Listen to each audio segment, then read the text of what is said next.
notre pays et tous les efforts qu'il mène en vue d'aider le peuple togolais à atteindre son objectif, celui du renouvellement, celui du changement. On a dit beaucoup de choses ici, avec beaucoup d'émotion, mais je me permettrai d'insister peut-être sur un ou deux aspects concernant les hommes politiques, ceux qui furent ou ceux qui sont encore au sein de la C14. Je vais parler du respect mutuel, puisque c'est un élément sur lequel nous revenons régulièrement ces derniers jours, et je pense que s'il y avait eu un peu plus de respect mutuel, un peu plus d'humilité et peut-être un peu plus de solidarité, nous n'en serions pas là aujourd'hui. Je m'explique.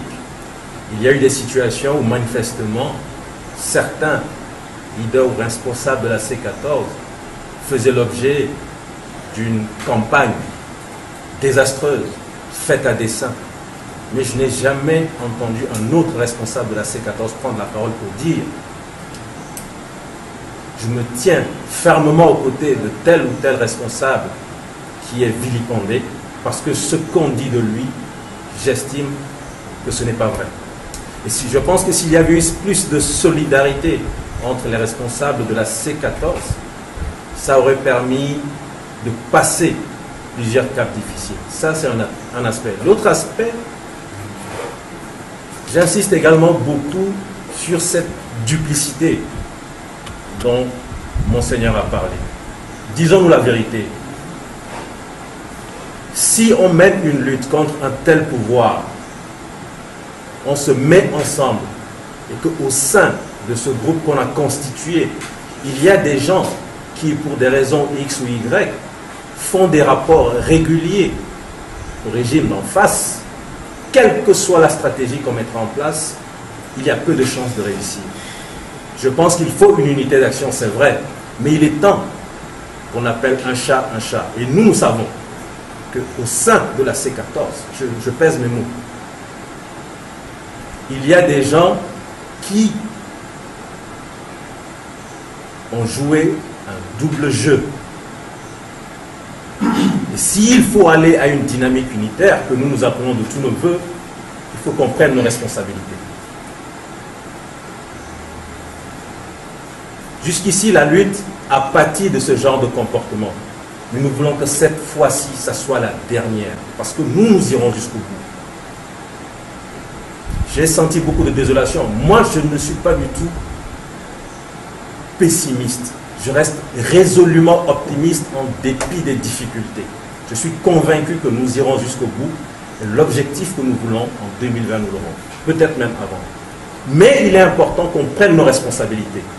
Sachant ce qui s'est passé, sachant ce qui risque encore de se passer, qu'on puisse trouver une solution à ce genre de problème. Parce que s'il faut se remettre ensemble avec des gens comme ça, mettre en place une stratégie pour que cette stratégie soit très rapidement passée comme une information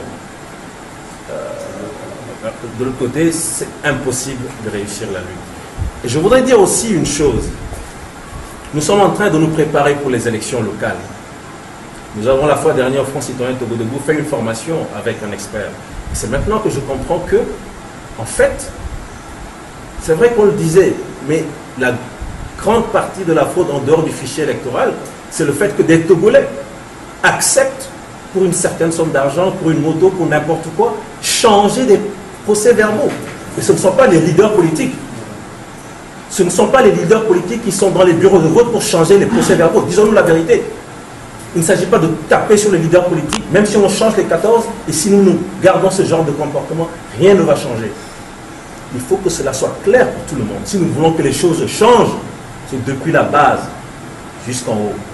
Si nous allons aux élections locales, entendons-nous entre Togolais, et que dorénavant, des gens se permettent encore de changer les procès-verbaux dans les bureaux de vote, qu'est-ce que nous allons faire?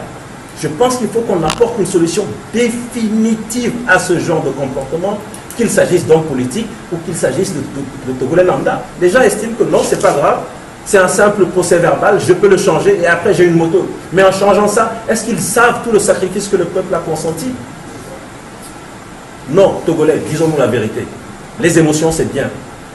Mais il faut que cette fois-ci, si quelqu'un sape la lutte, qu'on sache ce qu'on fait de cette personne pour atteindre nos objectifs. Les objectifs, nous allons les atteindre. Monseigneur, je vous remercie.